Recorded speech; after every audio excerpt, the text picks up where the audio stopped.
Without a doubt, the best solution for this human's anxiety is BetterHelp. They can now use the link in the description to get 10% off their first month.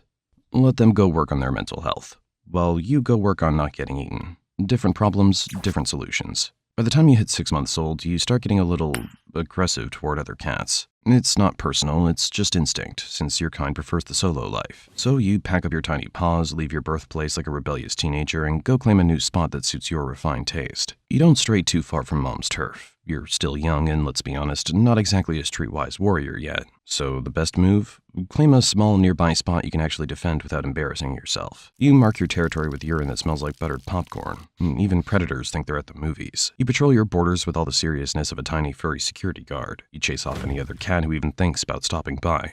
No visitors allowed. Even though you could fit in the palm of a human hand, gotta respect the confidence. Your daily routine's simple.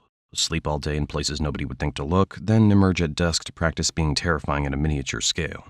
The bright green eye shine from your tapetum lucidum's a reflective layer behind your retina that gives you night vision about 6 times more sensitive than a human's. Your ears can pick up the sound of a mouse breathing from 50 feet away. Not bad for something whose ears are the size of fingernails. There it is. Let's talk about that hunting technique. You stalk your prey with the intensity of a serial killer, moving just one paw at a time. Your body's so low to the ground you're practically doing a military crawl. Then your tiny jaws clamp down on a mouse twice the size of your head. You might be small, but your teeth are needle sharp, and your bite force is surprisingly strong for a cat that weighs less than a bag of sugar. Dinner served, if you can manage to drag it back without tripping over it. Days go by, sleeping through the daylight, hunting in the dark, and training hard. Little by little, you get better at not hunting, but running and hiding. Yep, that's your true talent, honed over the years. But let's rewind a bit and see how you ended up like this in the first place. Oh, I didn't mean that far, but now that we're here, meet your extremely distant cousins, the early members of the Preonailurus lineage. While most were busy trying to become the next apex predator, your branch of the family had different ideas. See, most cats were following the standard evolutionary playbook. Get bigger, get stronger, get scarier. While the big cats were fighting over who gets to eat the deer, your ancestors were living in the ecological leftovers, the micro-niches that nobody else could physically fit into. I hate to break it to you, but your family's success wasn't about being fierce. It was about never being noticed in the first place. Your ancestors faced evolutionary pressure more from being hunted than from hunting. Those who made noise or took up too much space became someone else's lunch. What's left after millions of years of that kind of pressure is the feline version of minimalism. Stripped down, silent, and optimized. Less muscle, but more efficiency was your gene strategy. Smaller body means lower caloric needs. A sustainable life in seasonable environments where food isn't always plentiful. Over time, your ancestors got better at climbing thin branches, leaping precisely, and navigating vegetation so dense it would give other cats claustrophobia. And despite looking like someone shrunk a tabby in the wash, genetically you're more distant from domestic cats than those big jungle cats are. You're not a mini house cat gone wild. You're the product of a completely different evolutionary strategy. While your distant cousins were becoming lions and tigers, your ancestors took the opposite approach. Shrinking, vanishing into the underbrush. And somehow, that strategy worked. Or rather, kind of worked. Because today, your entire species numbers fewer than 10,000 mature individuals. No known local population exceeds 1,000 adults, as you're scattered across disjointed patches of forests in India, Sri Lanka, and Nepal. So, after millions of years of evolution saying smaller, quieter, sneakier, here you are, munching on a few bugs and tiny lizards, while your distant cousins are living the dream, feasting on deer and buffalo. But sometimes you realize that being invisible is actually the better gig. At 12 months old, you're officially all grown up, and even more of a sweet fluffball. You reach a whopping 3.5 pounds and stretch to about 14 inches, not including your tail, which adds another 6 inches. You're basically a kitten forever, which sounds cute until you realize you still need to survive in a world where you're snack-sized for almost everything. But at least your body's reached peak physical capability. What you're running now is the final version of Rusty Spotted Cat software, speed and precision maxed out. As an adult, you need a better territory than your teenage hangout, somewhere with bigger, higher quality prey. I mean, obviously the menu's expanded beyond insects and tiny reptiles. Birds, rodents, frogs, they're all fair game now. You move stealthily through the underbrush, checking scent trails, watching for signs of competition. A few false starts are normal. Too exposed, not enough food, or worse, already claimed by a bigger predator. But once you find that perfect patch of forest, it's game on. You back up to tree trunks, do your little pea graffiti, and scratch up some low branches. Not because it's fun, but because you've got a message to send. These scent marks and claw scratches are your way of saying, this is my space. They're subtle but powerful signals, left in spots where other animals are sure to notice. It's how you avoid unnecessary fights, set clear boundaries, and let others know you're around, without ever having to show yourself. This new territory spans 1 to 5 square kilometers, depending on food availability. Across your kingdom, you've set up a secret network of hideouts, favorite trees, rock formations, and dense thickets. Each one is linked by tiny VIP-only pathways that only something your size can zoom through at top speed. It's basically your own personal escape route system, because you never know when you'll need to vanish like a ninja.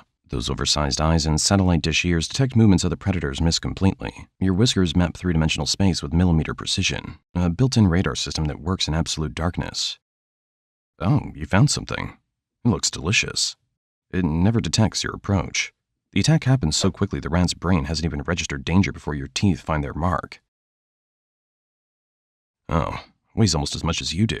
Yeah, you usually take down prey nearly your own size, completely defying the laws of predator-prey relationships. Sometimes, when you're bored, you venture out and discover areas beyond the deep forest. You've adapted to forest edges, agricultural borders, even the outskirts of rural villages where rodents concentrate around human food stores. Dude, this place is basically a 24/7 snack bar, and you won't even have to worry about predators here anymore.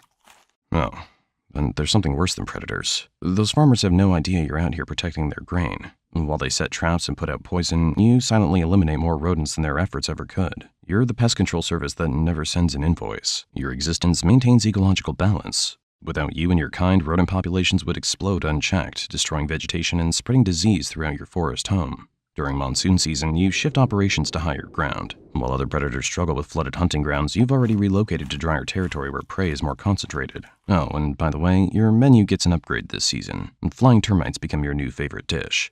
Once the heavy rain triggers their mass emergence, you position yourself near termite mounds for the ultimate aerial buffet. Tastes like sushi, right? Okay, time to head back for a quick nap. Gotta recharge for your next stealth mission. As an adult cat, your daily routine's all about moving under the cover of darkness.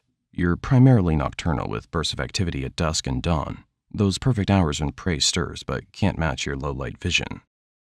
You rotate between carefully chosen hunting grounds, shifting from one to another depending on where the prey is most active. Between hunts, you groom yourself with almost obsessive precision, not just to keep your coat in top shape, but to scrub away any scent that could betray your presence. Every move you make is calculated for stealth, efficiency, and survival.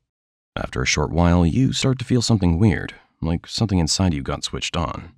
Your behavior shifts immediately. You roam farther, vocalize more than your usual silence permits, and leave scent markers with increased frequency. It's the feline version of putting yourself out there, just with more urine and less awkward conversation. Oh look, I think this is what you were looking for. The courtship begins. Tail flagging signals, brief chases through undergrowth, and mutual grooming sessions that might appear tender if they weren't just biological programming in action. The actual mating is quick but repeated over several days. Neither of you is interested in long-term commitment. The whole affair is just a series of brief encounters before you go your separate ways. But let's assume you're a female instead of a male. After a gestation period of 65 to 70 days, you'll select a birthing den so well hidden that researchers almost never find them. Yes, seriously. Your criteria: maximum protection, minimal chances of discovery. You're on your own for this. The father of your kittens is already territories away, completely uninvolved in what happens next. Single motherhood is the only option in your species. Your litter will be small, just 1 to 3 kittens. Quality over quantity when resources are limited and your body can only support so much with its minimal frame. For the first month, those kittens are completely dependent on you. At 4 weeks, they'll begin following you outside, watching your every move with an intensity that borders on obsession. You communicate with them using low-frequency calls, almost below the hearing range of most predators. Even your maternal instincts are shaped by the need for stealth. You never actually teach them to hunt. They learn by watching you. They practice pouncing on leaves, siblings, and unfortunate insects until their coordination matches their instincts.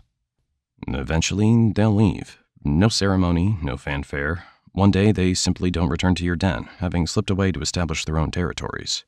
And then you're alone again, exactly as you've evolved to be. A solitary specialist in a world that has no idea you exist. Until the moment you strike. Other predators rely on raw power.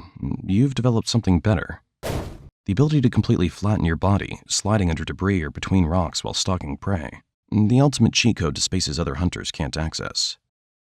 Fast forward 3 years. You've reached the elder stage of rusty-spotted cat life. Your experience now outweighs raw speed. But something feels different. Your hunting grounds are changing.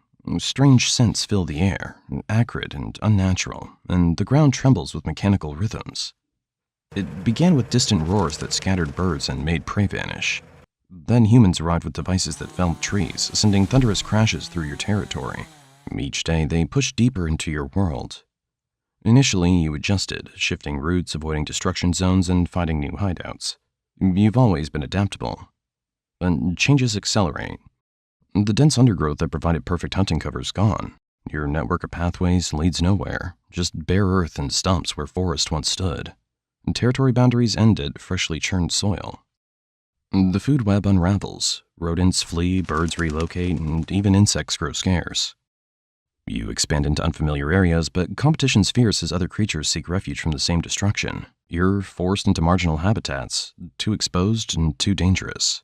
Your hunts grow desperate and unsuccessful. Those muscles once primed for explosive speed waste away as meals become rare. One morning, massive machines approach. The ground vibrations rattle your bones. You flee, abandoning your last suitable habitat.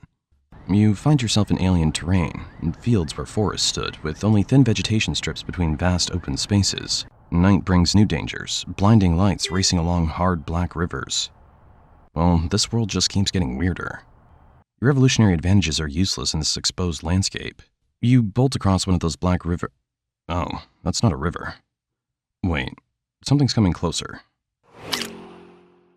The driver doesn't stop. Doesn't even notice what they hit. Just another shadow, too small to matter. Rain washes away blood traces, erasing evidence you ever existed, while machines continue consuming forests miles away. The IUCN lists your kind as near-threatened, but that term hardly captures reality. Your evolutionary advantage, invisibility, has become your weakness. How do you save something that most people don't know exists? But I really wonder what'll happen to this world after your extinction, especially since you maintain the ecosystem balance by controlling the number of rodents and insects that destroy plants and spread diseases. What a shame.